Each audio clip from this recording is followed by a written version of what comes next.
सामूहिक राज्य और अर्थव्यवस्था लगभग 600 ईसा पूर्व से लेके 600 ईस्वी, है ना। 6 ईसा पूर्व कहने का अर्थ है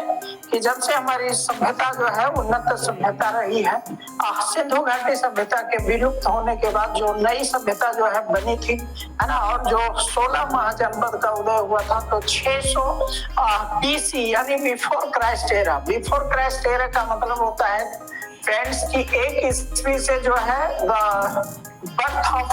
जेसस के जन्म के बाद से 1 ईस्वी जो है चला है, और उससे पहले का 600 BC सिंधु घाटी सभ्यता नष्ट होने के बाद जो एक फिर से 16 बना था गणराज्य, तो उसको जो है आज पढ़ने और समझने का प्रयास करेंगे। और जो हर्यक वंश आपका जो रंभ पे जो आपका 600 BC में सबसे पहले जो हर्यक वंश जो कि नागों का वंशज चला है, तो नाग जो है ये दलित समुदाय आज इसको कहा जाता है, खास करके रविदास और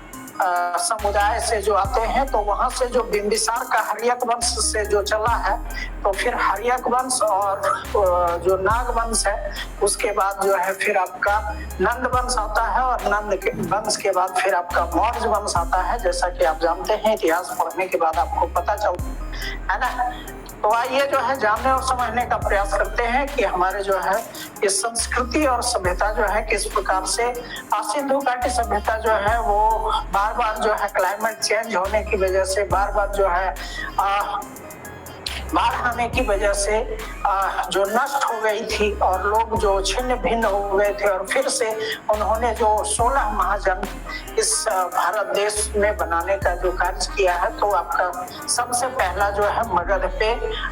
जो साम्राज्य स्थापित किया गया था, और उसके बाद जो है यहीं से 16 महाजनपदों पे शासन होता था। तो सबसे प्राचीन जो आपका जनपद है, जो साम्राज्य है जो स्थापित किए गए, ये 600 BC,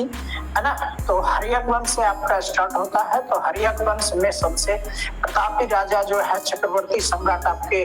बिंबिसार आते हैं, जो कि गौतम बुद्ध जो शाक्य कुल के आपके थे, तो उनके भी मित्र रहे हैं। तो आइए जो है यहाँ से समझने का प्रयास करते हैं कि और जो है इसमें जानने का प्रयास करेंगे कि हमारा 16 महाजनपद किस प्रकार से जो है फला फूला था, किस प्रकार से विकासशील था। तो आइए देखने का प्रयास करते हैं, हमारे साथ बने रहे, एक बार इस सेशन को शेयर करने का प्रयास करेंगे, है ना। चलिए स्टार्ट।